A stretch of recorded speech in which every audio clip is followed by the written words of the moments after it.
আপকি আদালতে লেখক আর রাজনীতিবিদ শশী থারুরের ওপর অভিযোগ হলো যে ইনি রীতিমতন দুষ্টু। শশী, এখন তো গোটা বিশ্ব আপনাকে চেনে as a narrator, as a writer. কিন্তু আমি শুনেছি যে ছোটবেলায় আপনি আপনার বাবার কাছে খুব মার খেতেন। ঠিক বলেছেন, ঠিক বলেছেন। ছোটবেলায় তো খুব মার খেয়েছি। কি কারণে? আরে অন্যায় তো করতামই, বেশি কথা বলতাম, সবাই যা বলতো শুনতাম না। মাত্র 5.5-6 বছর বয়সে আপনি ক্লাস 4-এ অ্যাডমিশন নিতে পৌঁছে গেছিলেন। আমাকে বোর্ডিং স্কুলে পাঠিয়ে দেওয়া হয়েছিল 5 বছর বয়সে, কারণ আমার 2 বোনের জন্ম হয়েছিল। আর আমার মা বলেছিলেন যে আই ক্যান্ট ম্যানেজ 3, কারণ 2 জন যমজকে সামলাতে হবে, আর ও ভীষণ দুষ্ট, ওকে ওকে ওকে পাঠিয়ে দিতেই হবে বোর্ডিং স্কুলে। এন্ট্রান্স এক্সামে আমার রেজাল্ট খুব ভালো ছিল, তাই 5-5.5 বছর বয়সে আমি 3rd গ্রেডে পৌঁছে গেছিলাম। আমার অ্যাডমিশনের সময় খুব খুব বড় ভুল হয়েছিল, কারণ আমার ক্লাসে যখন সবাই 8 বছরের জন্মদিন পালন করছিল, আমার তখন 6 বছর বয়স ছিল। আর এতে তো ইমোশনালি একটু সমস্যা আমার হয়েছিল। আমার স্বাস্থ্যও ভালো ছিল না, এমনিতেও ছোটোবেলা থেকে আমার এই ব্রঙ্কাইল অ্যাজমার সমস্যা ছিল। আর তখনকার সময় কোনো নেবুলাইজারও ছিল না, কোনো ইনহেলারও ছিল না। যদি আপনার শ্বাসের কষ্ট হতো তাহলে আপনাকে সাফার করতে হতো। মানে বহুদিন পর্যন্ত স্কুলের হসপিটালে, স্কুলের ইনফার্মারিতে কাটানোর পর স্কুল থেকেই মা বাবাকে বলেছিল যে দেখুন এই ছেলেকে ফেরত নিয়ে যান। কিন্তু আমি সমস্ত পরীক্ষায় পাশ করার পরে, থার্ড স্ট্যান্ডার্ডের সব এক্সামে পাস করার পর আমি ভাবলাম যে হ্যাঁ, 4th স্ট্যান্ডার্ডই অ্যাপ্লাই করে দেখি না। বম্বে ফিরে এলাম। তারপর আমার মা বাবা বম্বেতেই থাকতেন, কিন্তু সেখানকার স্কুলের পরীক্ষায় পাস করা সত্ত্বেও বলল যে 6 বছরের ছেলেকে আমরা কখনোই 4th স্ট্যান্ডার্ড গ্রেডে নেব না, let's him repeat the 3rd grade. এত সমস্যা থাকা সত্ত্বেও আপনার মাথা এত শার্প হলো কি করে? সেটা তো ঈশ্বরকে জিজ্ঞেস করতে হবে। কোনো অতিথি বাড়িতে আসতো, যেমন বাচ্চাদের বলা হয় কবিতা শোনাও, আপনাকে বলা হতো ইংরেজি বলে শোনাও। এটা তো আমার সাথে মজা করার জন্য বলেছিল। আর প্রত্যেকবার প্রতি বছর ক্লাসে ফার্স্ট হতেন। এটা সত্যি, কিন্তু একটা বছর এটা হয়নি। 8th স্ট্যান্ডার্ডে 3rd হয়েছিলাম, আর বাড়ির সবাই খুব কষ্ট পেয়েছিল। বাড়িতেও সবাই খুবই দুঃখে ছিল। হ্যাঁ, এরকমটাই হয়েছিল। ঠিক যেন মনে হচ্ছিল বাড়িতে কেউ মারা গেছে, কেউ আমার সাথে কথা বলার জন্য রাজি ছিল না। কিন্তু আপনার তো নিউজ পেপার পড়ার খুব শখ ছিল, তার থেকে অনেক নলেজ পেয়েছেন। বাবা নিউজ পেপার নিয়ে কাজ করতেন। উনি বম্বেতে স্টেটসম্যানের ম্যানেজার ছিলেন। সকালে উঠে বম্বের সমস্ত নিউজ পেপার চা খেতে খেতে উনি পড়তেন। আর 6-7 বছর বয়স থেকেই আমাকে ওনার সাথে বসিয়ে রাখতেন। তাই খুব ছোট বয়স থেকেই আমার অভ্যেস হয়ে গিয়েছিল যে সকালে উঠে চা খেতে হবে এবং পেপার পড়তে হবে। তারপর সন্ধেবেলা অন্য শহরের নিউজ পেপারও প্লেনে করে আসতো, আর সেগুলোকেও বাবা বাড়িতে নিয়ে আসতেন। তাই আমি সকালে 6-7টা পেপার পড়তাম, বিকেলে 5-6টা অন্য পেপারও পড়ে নিতাম। বাড়িতে ম্যাগাজিনও আসতো। আর এমনিতেও সেই সময় টেলিভিশন ছিল না, না কোনো ইন্টারনেট ছিল, না কোনো প্লে স্টেশন, আর মোবাইল ফোন তো বহু দূরের কথা। এই জন্যই আমি একটা মানে কি বলবো, একজন পড়ুয়া হয়ে গিয়েছিলাম।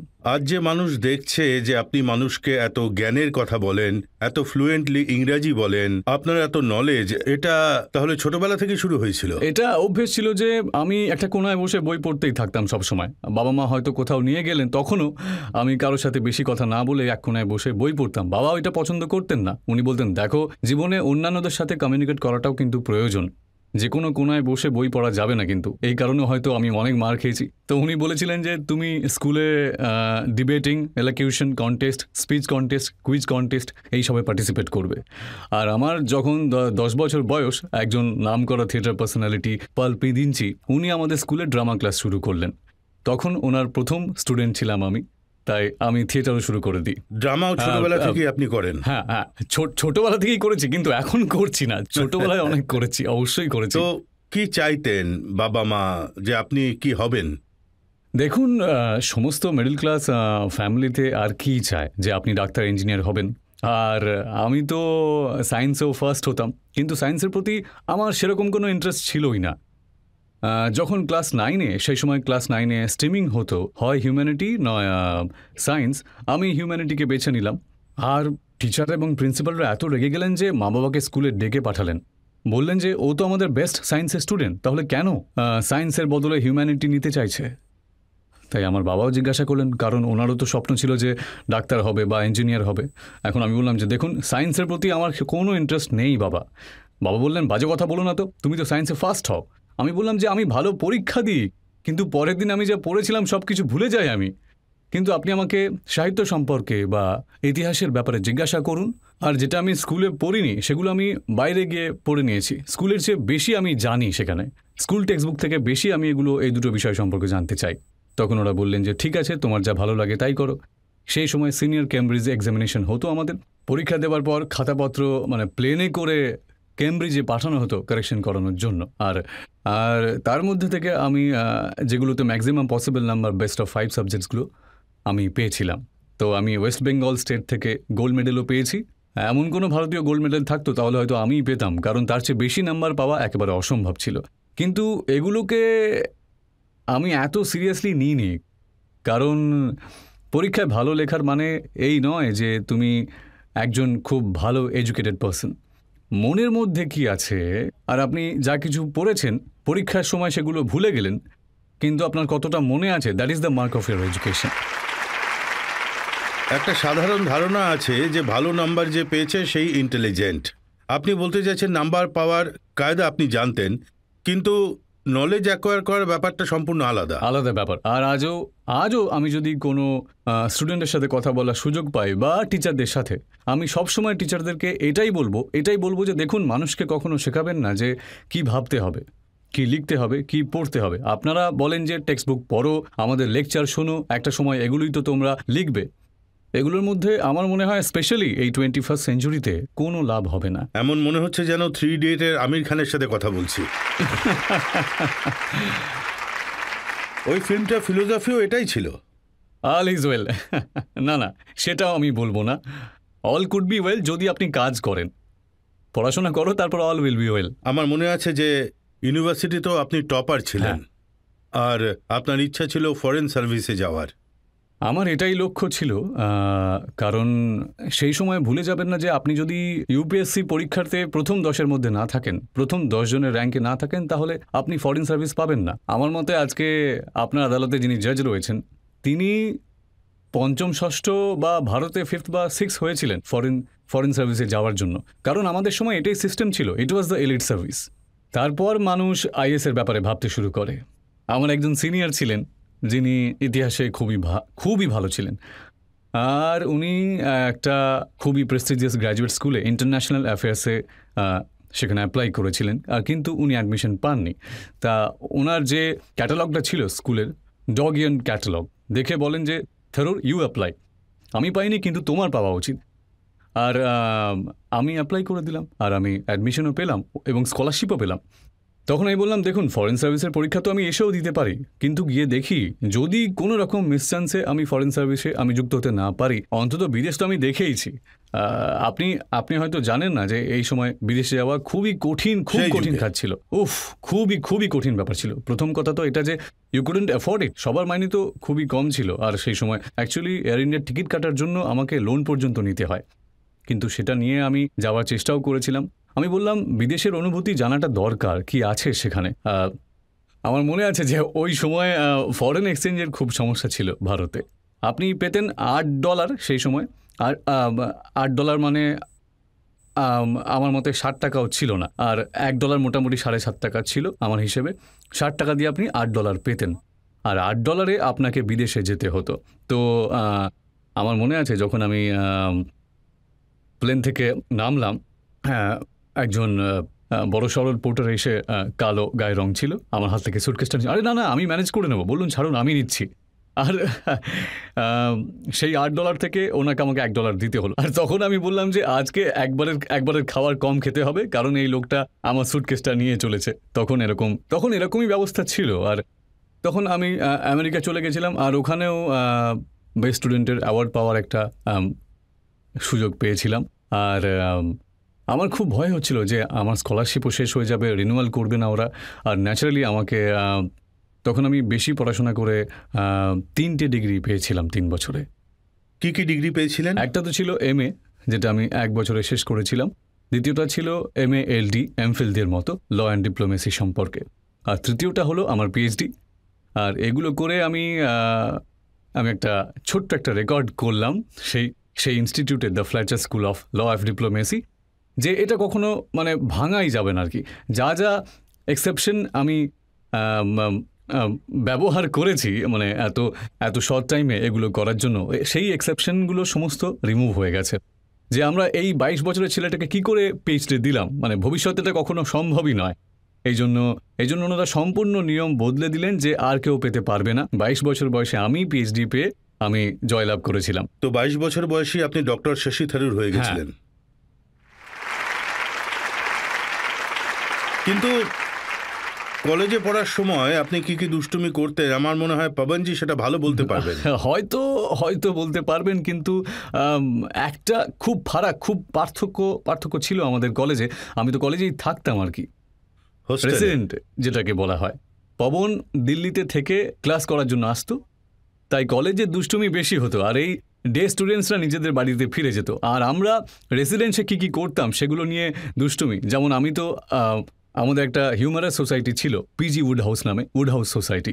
সেটা কয়েক বছর আগে একজন চালু করেছিল, পরে সেটা আবার ইনঅ্যাক্টিভ হয়ে গিয়েছিল। আমি ভাবলাম যে এটা রিভাইভ করি, দেখা যাক না।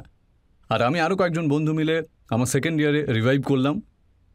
আর সেখানে আমরা করলাম যে যেমন mimicry competition, humorous speech competition, আর একটা প্র্যাকটিক্যাল জোক কম্পিটিশনও করলাম। আর আমাদের একজন ইতিহাস টিচার ছিলেন দ্বিবেদী সাহেব, যিনি টিচার্সের মানে কমিউনিটিতে খুব দুষ্টু ছিলেন। আর আমি ভাবলাম যে ওনাকে যদি ফ্যাকাল্টি অ্যাডভাইজার বানানো হয় তাহলে we can get up the lot of things. তাই ওনাকে ফ্যাকাল্টি অ্যাডভাইজার বানিয়ে দেওয়া হলো। আর আমাদের প্র্যাকটিক্যাল কম্পিটিশনের এই নিয়মটা ছিল যে কেউ প্র্যাকটিক্যাল জোক শোনাবে, সে দ্বিবেদী সাহেবের প্রথমে ক্লিয়ারেন্স নেবে, তারপর করতে পারবে। All approved jokes. তা এই থেকে we have great tradition started. আমি খুব গর্ব করে বলছি যে practical jokes week was one of the highlighted of the residential life. Example বলুন যে আপনি কি দুষ্টুমি করতেন। দেখুন, আর কি বলবো, অনেক ঘটনা আছে, কিন্তু একটা যেটা আমি করিনি, আমি তো ভিকটিম ছিলাম। আমার থার্ড ইয়ারে আমি ইউনিয়নের প্রেসিডেন্ট ছিলাম। ভোটে জিতে, আমার প্রথম ভোট জিতে আমি কলেজ ইউনিয়ন প্রেসিডেন্ট হয়েছিলাম। আর আমাদের কলেজে আমার অতটা মনে নেই, সন্ধ্যে 7টার সময় হয়তো গেটটা বন্ধ হয়ে যেত। আপনার কি মনে আছে 7টা না 8টার সময় গেটটা বন্ধ হয়ে যেত? রাত প্রায় 9টার সময় একজন সিনিয়র আসতেন, আর আমাদের তখন থার্ড ইয়ার মানে লাস্ট ইয়ার আর কি। আর বলতে লাগলো যে দেখুন, আমার সাথে একটা মেয়ে আছে, আপনারা ওনাকে যেমন করেই হোক ওনাকে যদি বাইরে বের করে না দেওয়া হয় তাহলে কলেজ থেকে আমাকে এক্সপেল করে দেওয়া হবে, আমাকে সাহায্য করুন প্লিজ। তখন আমি বললাম যে আমি যেহেতু প্রেসিডেন্ট, আমার একটা দায়িত্ব রয়েছে, আমি কি করতে পারি তোমার জন্য? তুমি কি করে ওনাকে নিয়ে এলে এখানে? দেখাও যে মেয়েটাকে কোথায় আছে। ভাবছিলাম যে হয়তো অন্য কোনো কলেজের মেয়ে চা খাওয়ার জন্য এসেছে, হয়তো আর লেট হয়ে গেছে তাই। কিন্তু উনি তো একজন রাফ অ্যান্ড টাফ মেয়েকে নিয়ে এসেছিলেন, স্কার্ট পরা, লাল লিপস্টিক পরা, ইত্যাদি ইত্যাদি, বড় একটা হেয়ার ব্যান্ড পরা, এইসব মানে আসলে ঠিকঠাক মেয়ে ছিল না। উনি বললেন যে এনাকে বাইরে বের করতেই হবে। আমি বললাম ঠিকই বলেছেন, তোমাকে যদি ওনার সাথে দেখা হয় তাহলে অবশ্যই এক্সপেল করে দেওয়া হবে, আমি তোমাকে কোনো রকম সুরক্ষা দিতে পারবো না। তো আমরা অনেক চেষ্টা করলাম যে গেটকিপারকে বলি যে 2 মিনিটের জন্য একজন কাউকে বের করতে হবে, এইসব বলবো। এইসব চেষ্টা করতে করতে সবাই তখন হাসতে শুরু করে দিল যে we have made a joker out of you. তারপর মেয়েদের পরচুলাটা খুললো। আসলে সে আমাদের কলেজের একজন ফ্রেশার ছিল। তো মানে প্র্যাকটিক্যাল জোকটা ছিল ওদের, আর আমি ছিলাম ভিকটিম। আর এটাই ছিল একটা উদাহরণ। অনেক কিছু জিনিস ছিল।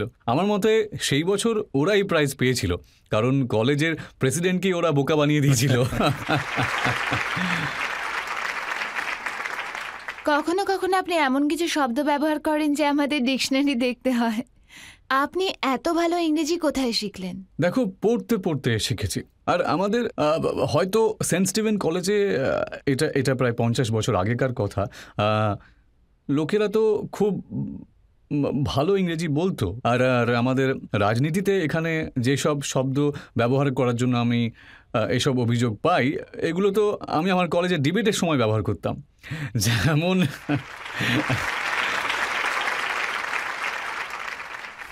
হয়তো তোমাদের মনে আছে যে অন্য একটা চ্যানেল, একজন বন্ধু আছে রজতের, সে আমার বিরুদ্ধে কিছু আজে বাজে প্রোগ্রাম করেছিল। আমি বলেছিলাম দিস ইজ দ্য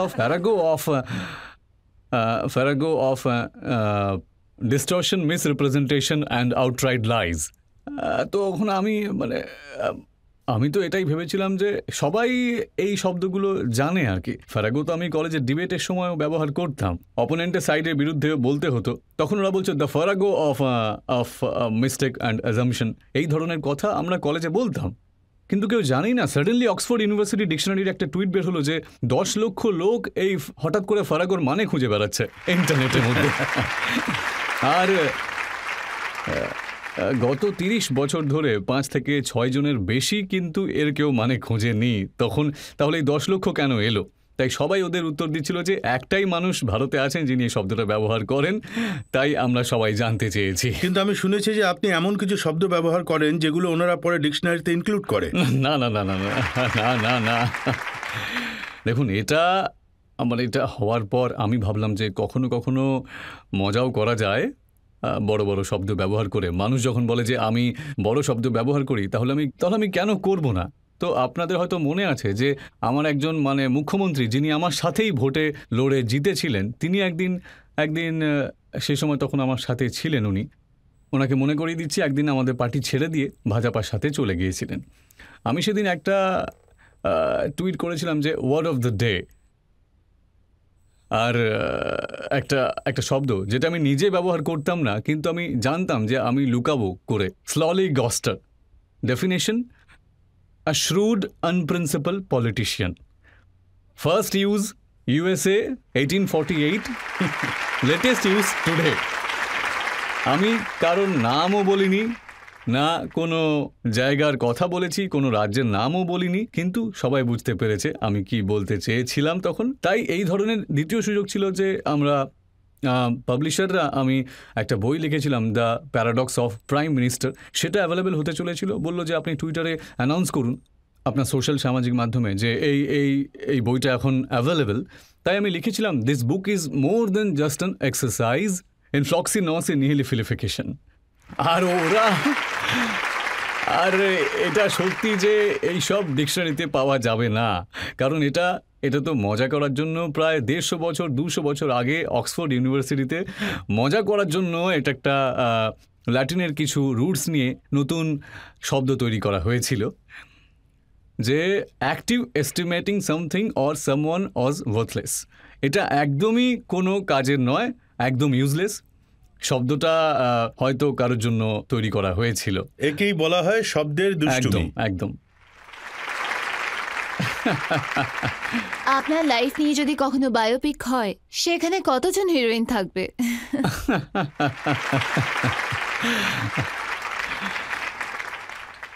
যদি এই সিনটা দেখানো হয়, তাহলে আপনার জায়গায় কেউ তো এসে বসবে প্রশ্ন করার জন্য।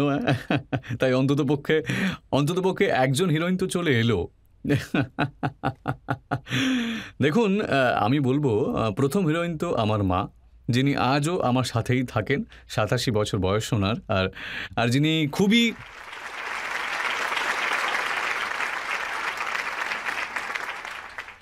যার সাথে আমার খুবই সমস্যা হয়েছিল, উনি খুবই ডিমান্ডিং ছিলেন।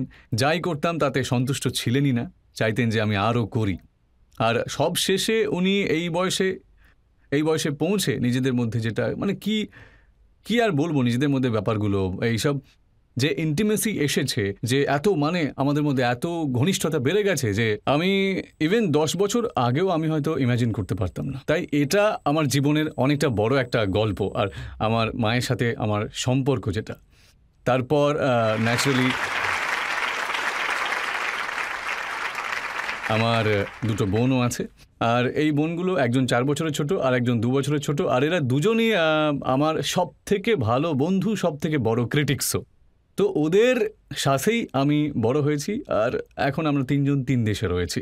একজনকে তো লন্ডনে সেটেল করে দিয়েছি, একজনকে ক্যালিফোর্নিয়াতে, আমেরিকাতে, আর আমি এখানে ভারতে। তাও আমরা প্রতি বছর দেখা করি, প্রতিদিন টেক্সট করি আমরা, আমাদের প্রত্যেক দিন কথা হয়। তাই আমাদের মধ্যে যে এই ধরনের বন্ধন, তাও আমার কাছে খুবই স্পেশাল। এরাও এক প্রকার হিরোইন হবে এই সিনেমাতে। তো আপনি এটা বললেন না যে আপনি 3 বার বিয়ে করেছেন? তারাও নিশ্চয়ই হিরোইন হবে। অবশ্যই হিরোইন হবে। সব হিরোইনই সেটা আলাদা ব্যাপার কিন্তু না, কিন্তু দেখুন আমার সন্তানদের মা আমার মনের মধ্যে এখনো বিরাট বড় হিরোইন। ওর সাথে যে কলেজে আমার যে ভালোবাসা হয়েছিল, আর 21 বছর বয়সে আমি বিয়ে করেছি, আমি এতটাই শিওর ছিলাম যে 21 বছরে আপনি কখনো কখনো অন্য কিছু সিদ্ধান্ত নেন, হয়তো আপনি তৈরি থাকেন না এই সিদ্ধান্ত নেওয়ার জন্য, কিন্তু আমার মন থেকে উনি অনেক বড় হিরোইন। এখনো আমাদের মধ্যে এখনো সম্পর্ক খুবই সত্যিই ভালো। এখন কি অন্য কোনো হিরোইন আপনার জীবনে আসতে চলেছে?